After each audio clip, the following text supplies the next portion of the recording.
So after years of enduring viral posts on platforms like X, formerly known as Twitter, since this has been on since it was Twitter, about how Mariah Carey ended Eminem that goes viral every other week, you could say that a lot of people have been waiting for this, especially since Mariah's last album dropped in 2018, and now following the release of the official first week numbers for Mariah's latest album Here For It All, fans in Eminem's corner didn't pull their punches, and they've been going off over the last few hours.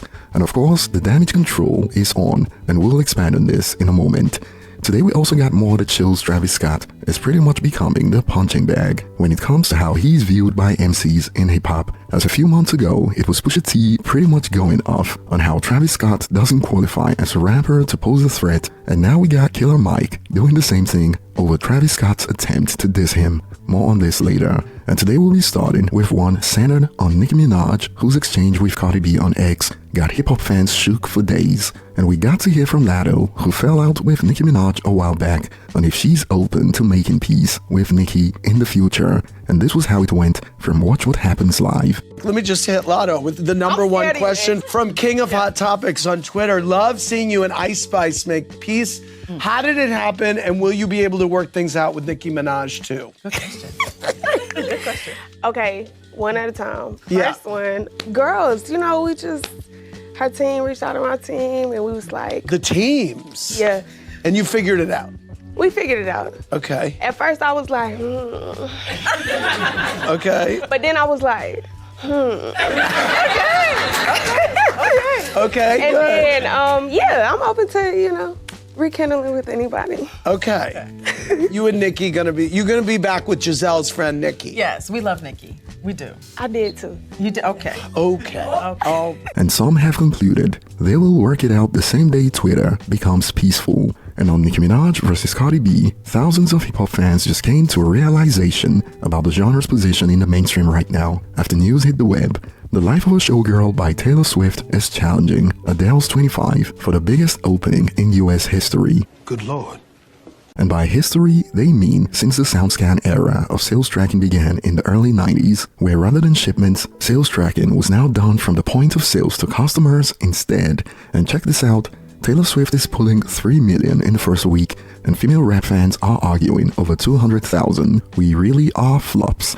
And this response went viral. You are inching closer to a real issue, like so close.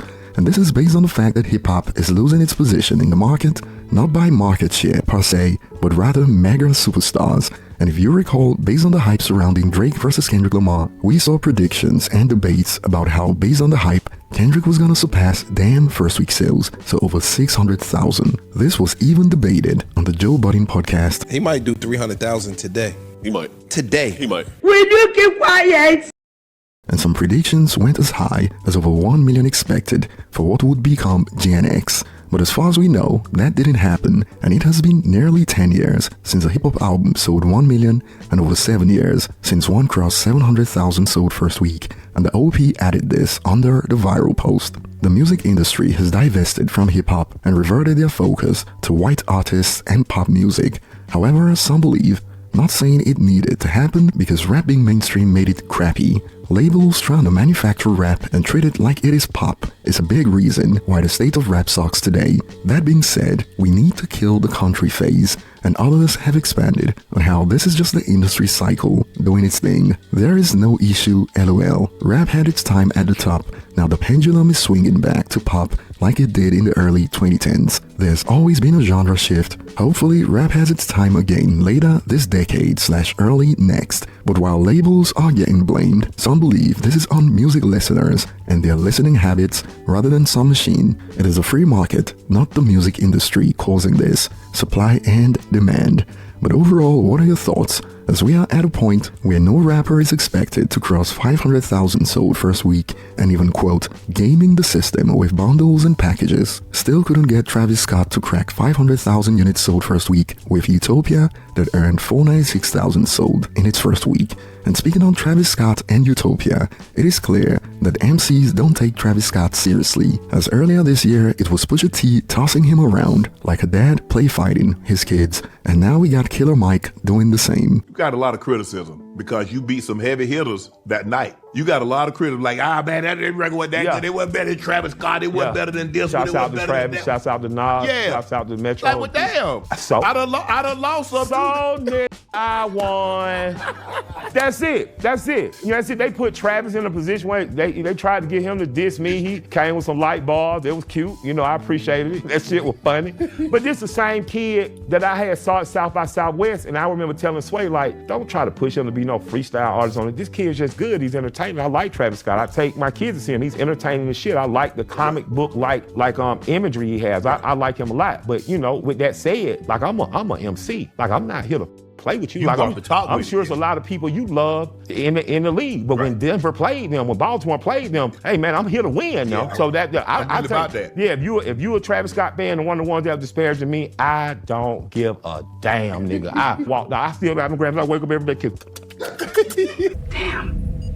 You know. What you gonna do? You know what I mean? Nigga can't out rap me. That's just what it is. Like, but that's not to say I'm not entertained, I don't like him. That's just to say when the game is on, I'm there to win. I don't care how old I am or how many gray hairs I got. This is all I ever wanted to do. So I'm not going to feel bad about being a winner because I put $500,000 of my own money into it. I've given my life since I was 9 years old to this. You know what I mean? I've given 40 years of my life, over 40 years of my life to this. So I can't feel bad about when you get it, because when you ask God for something, be prepared for everything that comes with it. When you ask God, I want to be a winner, you know next year they're gonna come for you harder. When you win a Super Bowl, boy, the hardest thing to overcome, I would imagine, is laziness. Yes. Because man, I done won, I want to chill, I don't want to do like Jerry Rice and run them hills. And this whole thing reminded me of Macklemore apologizing after winning that Grammy. And as you can see, Killer Mike doesn't have that bone in his body.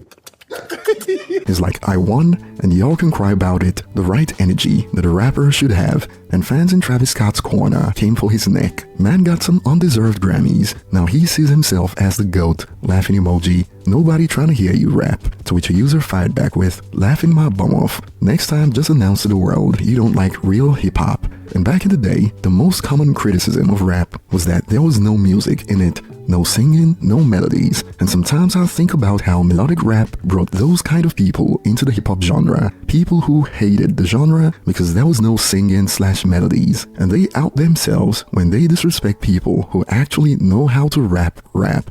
This is just my opinion, of course, based on my observation. And moving on, after news hit the web that initial projections for Mariah's new album was 65,000, we got this from Billboard just hours ago that sparked a roasting session.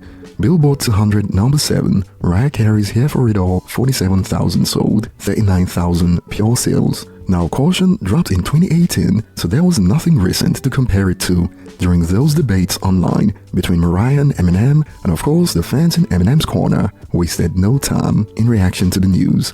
Billboard 200, number 1, Eminem The Death of Slim Shady, 281,000 sold, and 114,000 pure sales. And this was a recurrent reaction, and like lambs to the slaughter, her fans walked her into this one, and some even added, I guess lambs only run their mouth on Twitter cause ain't nobody buying or streaming her ish. And this is quite the surprise compared to the viral tweets we've seen for years, and some are asking, lambs are not here for it all, loudly crying emoji, what happened? This is worse than Caution. And of course the damage control began from her fans. I don't even know what to say. Mariah Carey, you don't deserve this. Here For It All is a masterpiece. And on the free fall from the initial projections, we got more.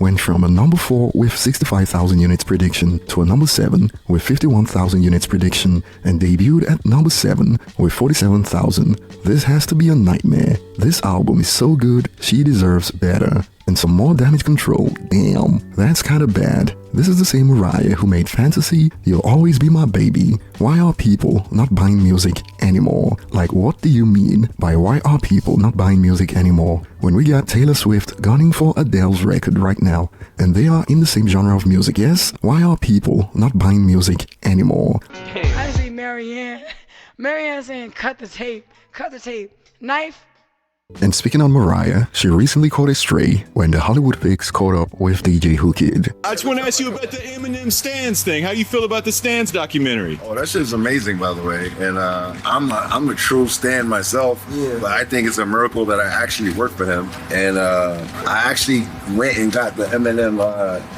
This is supposed to be a secret. You see, this is why I don't like fucking with you guys. I mean, we're not trying to trick you, but we love Eminem though. You're his DJ, so it's like it's only right just to ask you about it.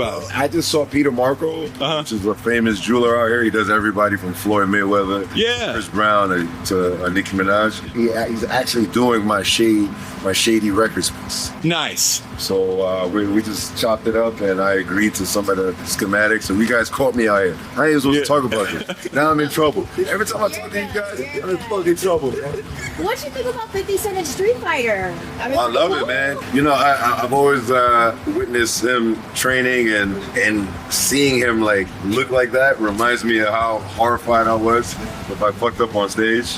And he'll fuck me up. So he really is that guy. He already has like a boxing background, and I've seen him smack a couple artists. Oh, okay. Yeah, a lot of rappers, like I've seen rappers fly in midair. Some of it is out there if you deep dive in some of the interviews. A lot of rappers lie, especially somebody that was on Breakfast Club. I was there, I saw him fly in midair. 50 Cent is not a game when it comes to this shit. Last question, I wanted to ask before you gotta go. I got my sneaker cleaned by this fucking guy. Are you scared that AI is gonna put DJs out of work?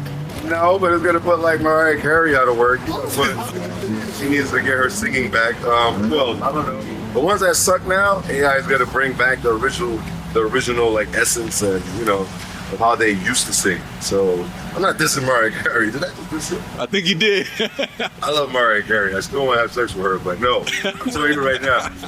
If you're whack now, AI is gonna fuck you over. But if you have real like raw talent, it ain't gonna really fuck with you. And before we end it, we got another one from fans. As if you recall from Eminem's XXL interview a while back, he spoke on how he's not gonna get swept away when he revealed, "My role in today's hip-hop is to always try to be the best rapper. That's it. That's how I want to feel inside. That's what I want to feel. And I can't do it until I listen to what the F J. Cole just put out, what the F did Kendrick just put out, and I'm thinking, oh, these dudes ain't playing. I don't want to get swept away in that shuffle. I still want to let everybody know who the F I am. Like I said, they rap to be the best rappers. I'll hear some ish by them, and I'll be like, yo, I ain't the best rapper right now. I need to freaking get up, get back to my ish." And while Eminem's been doing his thing with his pen to not get swept away, like we saw on songs like Animals, the fans are doing their thing on social media to make sure M doesn't get swept away when hip-hop heads act ignorant with posts like, "Genuinely, what other solo rapper can do this, pull in 70,000 plus tickets and have crowds like this? Travis is the closest, but that's it in my opinion."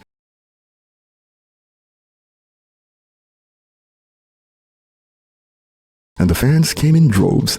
Eminem would do this easy. And more, Eminem, the best-selling rapper of all time, shrugs emoji, and the replies were dominated with M's name. And this is funny, because a while back, even Joe Budden's co-host tried to play the ignorance game on Twitter, only to begin backtracking when Eminem was brought up, when to this day, like this user put it, M does stadium concerts every time he performs. And that will be all for today, and I'll be looking forward to your thoughts in the comment section. Thanks for watching, and I will see you on the next one.